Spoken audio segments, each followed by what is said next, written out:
and welcome back to our AM YouTube channel. Today we have here April Ball, who's going to be answering some of our questions our viewers would like to know.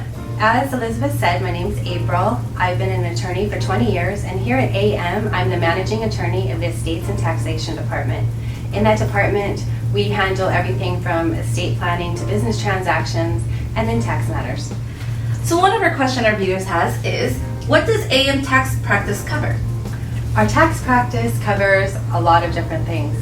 It covers the things you might think about, with his personal tax questions, business tax questions. We also work very closely with the family law department, with myself, and also the forensics department here at AM. And then we also do estate planning and business transaction planning to minimize overall tax consequences for high net worth clients.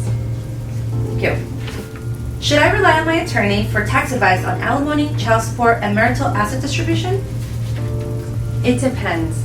Obviously, in a family law situation, you definitely want to speak about these issues with your family law attorney, but you will also need to get additional information from your personal CPA or tax attorney, because your personal tax consequences might be different than just the general rules. That's why here at AM we do it differently. We have a whole department of forensics, which comprised of CPAs, and then myself, which is a tax attorney, and we work very closely with the family law attorneys here to make sure that all transactions, all cases are run with a tax consequence in mind. Thank you. So a lot of people always ask what litigation is. However, can you explain in detail what trust and estate litigation is? Yeah, I get that question a lot. What exactly do you do in litigation in the taxation and estates department? Really, litigation in this realm is to fix a problem. Either there's a trustee of a trust that isn't doing their job, or is overstepping their job, or the documents themselves are broken, or someone has died and they just have a will, so it has to go to the courts. So really, in a nutshell, just litigation for the estates world is really just fixing problems, and that could be anywhere from fixing document to getting rid of a bad actor. So can you elaborate a little bit more on what's a bad trustee? Like, what does that mean? So a bad trustee can come in all sorts of forms, and the first form is maybe the one we see the most, which is the overwhelmed and does nothing trustee. That's somebody that's just named in the document because they say, oh, I'm the oldest child, so I should be the trustee. And they have no idea what to do. So they just, parents die and they don't do anything. So now they have no action. So we've got to move the trust along, so we have to remove that trustee.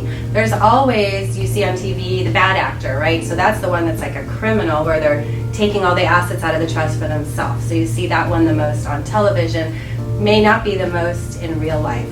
And then we also see trustees that are kind of shell-shocked. They don't know what to do. There's a lot of tax consequences, a lot of tax decisions to make right after a person passes away with the trust.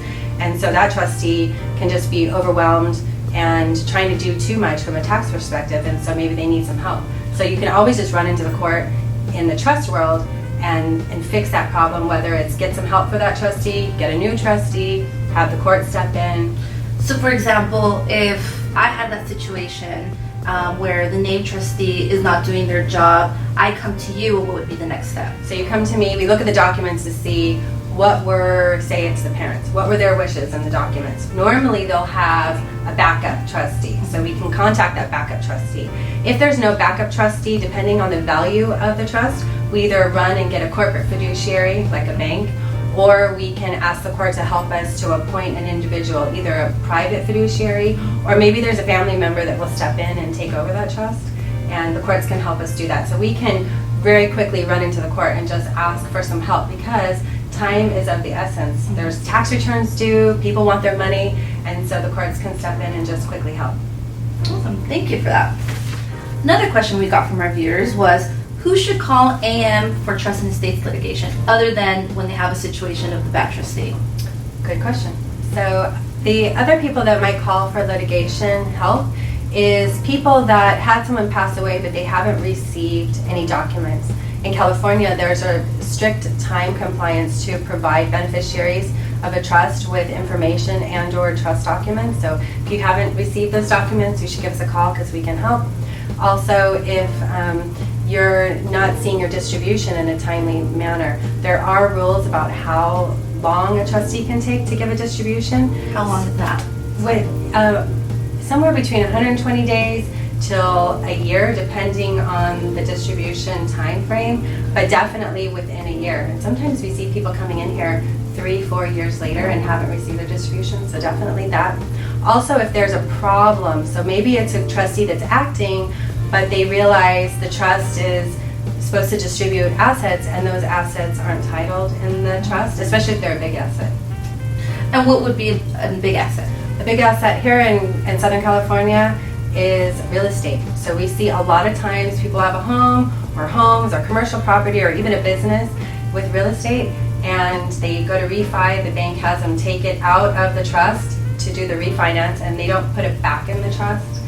That's a huge mistake and common, very common, and that's something that we can fix in a relatively short period. And does it only have to have one person on that title? Because like, what if there's a partnership or a marriage involved?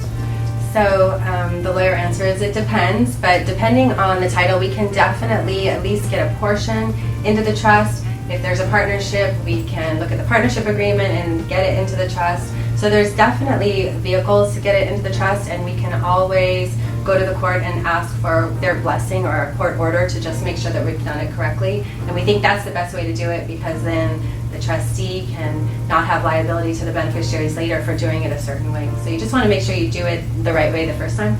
Okay, perfect, thank you. One last question is, as a trust and estate attorney, what would you advise an individual who's going through a divorce?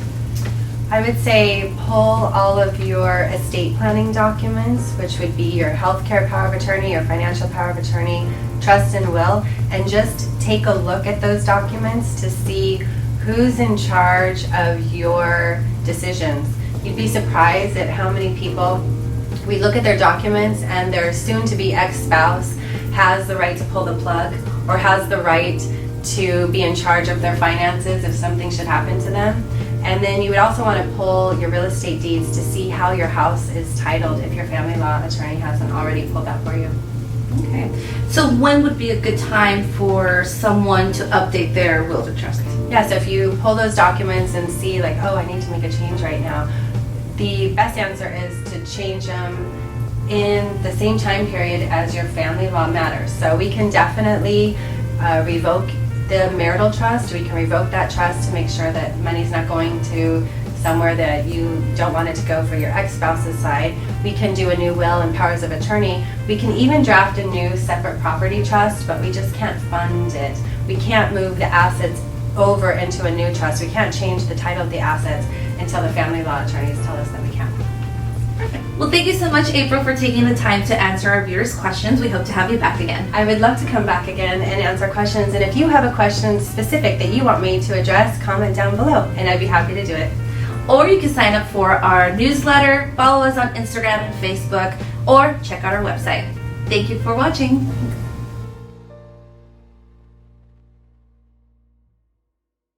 Thank you so much for watching our AM YouTube video. Don't forget to hit like and subscribe for future content. Bye!